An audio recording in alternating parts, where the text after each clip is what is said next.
राधे राधे सबको। श्री राधा कृष्ण का नाम जो भी लेते हैं उनको बहुत पुण्य मिलता है। पता है क्यों?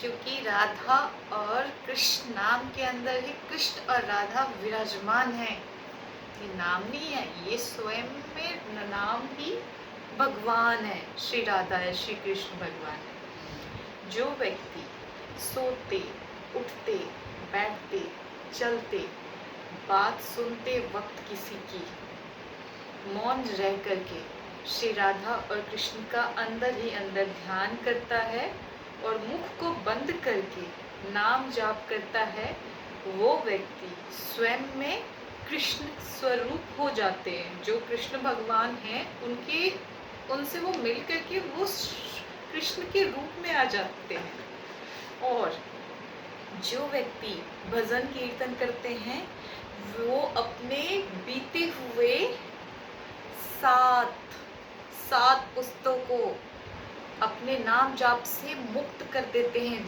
अगर मान लो मेरे एग्जाम्पल के लिए मेरे जो सात पूर्वज हैं, 7 पीढ़ी हैं, अगर मैं नाम जाप करूंगी तो उन्होंने जो भी 7 पुस्तकों ने जो भी पाप किया है उनको वो नाम जाप से मुक्ति मिल जाएगी। उस नाम जाप से वो फ्री, मतलब नाम जाप के बेस पे वो अपने पाप कर्म से फ्री होकर के स्वर्ग जाएंगे या फिर भगवान को प्राप्त होंगे। और आने वाले 14 पीढ़ी जो हैं, अगर आज मैंने नाम जाप किया तो मेरे आने वाले जनरेशन जो है वो 14 जनरेशन तक उनको कोई जाप अगर नहीं भी करते हैं और बहुत पाप कर्म करते, फिर भी मेरे नाम जाप के प्रताप से उनको स्वर्गलोक की प्राप्ति होगी। यानी कि जिस परिवार में एक भी भक्त अगर हो गया जो हरि नाम में विश्वास रख के हरि नाम करता है, हरि कीर्तन करता है, उसके फैमिली में 21 पुस्तों तक स्वर्ग का दरवाजा खुला रहेगा उनके लिए। तो फैमिली में तो वैसे सबको करना चाहिए भक्ति, फिर भी अगर कोई नहीं भी करता है तो उसके बदले आप करो। जरूरत ही क्या है उनको बोलने की, क्योंकि बोलोगे करेंगे नहीं।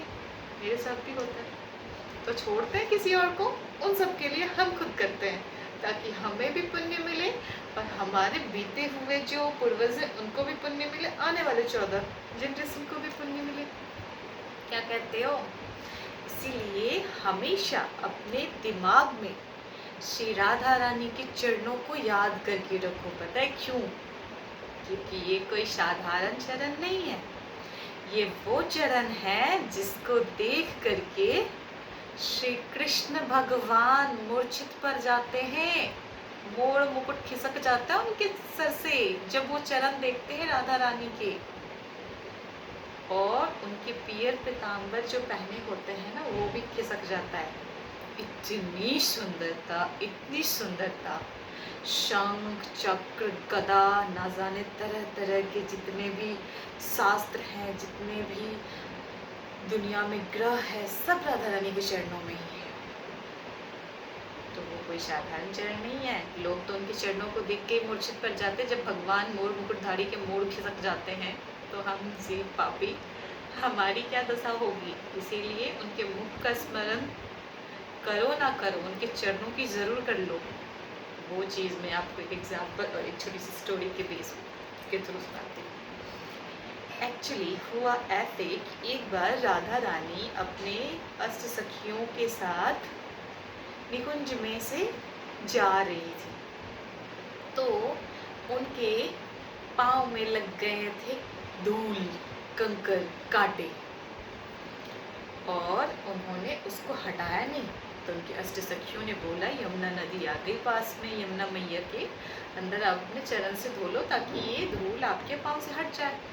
पर श्री राधा रानी ने बोला कि एक बार अगर जो मेरे शरण में आ गया उसको मैं कभी अपने चरणों से दूर नहीं करती। तो जब वो कंकर पत्थर और घास और धूल के लिए इतना कुछ सोचती हैं, तो सोचो अगर हम उनके प्रियतम श्री कृष्ण भगवान का नाम ले, जिनका नाम सुन के वो इतनी प्रसन्न होती है, जिनके रोम रोम में श्री कृष्ण बसे हुए हैं, अगर हम उन कृष्ण भगवान का नाम ले तो वो राधा रानी हमसे कितनी प्रसन्न होएंगी। सोचो सोचो। इसीलिए हमें हमेशा श्री राधा कृष्ण का नाम लेना चाहिए। तो प्यार से बोलो राधे राधे, जय जय श्री राधे। हरे कृष्णा हरि बोल, हरि बोल, हरि बोल। हरे कृष्णा कृष्णा कृष्णा हरे हरे, हरे राम राम राम हरे हरे। जय जय श्री राधे। अब हो गई है रात, तो कथा को वहीं पे विश्राम देते हैं। नेक्स्ट डे नई स्टोरी के साथ मैं आपसे मिलती हूँ। तब तक अपना ख्याल रखना, और सबसे इम्पोर्टेंट बात, राधा कृष्ण का नाम लेना मत भूलना, कंटिन्यू उसी तरीके से लेना जिस प्रकार भगवान श्री कृष्ण एक एक सेकेंड आपको सांस देना नहीं भूलते, तो वही सांस को लेते वक्त छोड़ते वक्त हमें उन्हें नहीं भूलना चाहिए। हमें उनको थैंक यू बोलना चाहिए कि हे प्रभु, आपने हमें मानव शरीर दिया, मानव देह दिया, आवाज़ दिया कि इस आवाज़ से हम आपका नाम ले सकें, ये आंखें दिया कि इस आंखों से हम आपके दर्शन कर सकें, ये कान दिया कि इस कान से हम आपके नाम को सुन सके, और ये मानव देह दिया है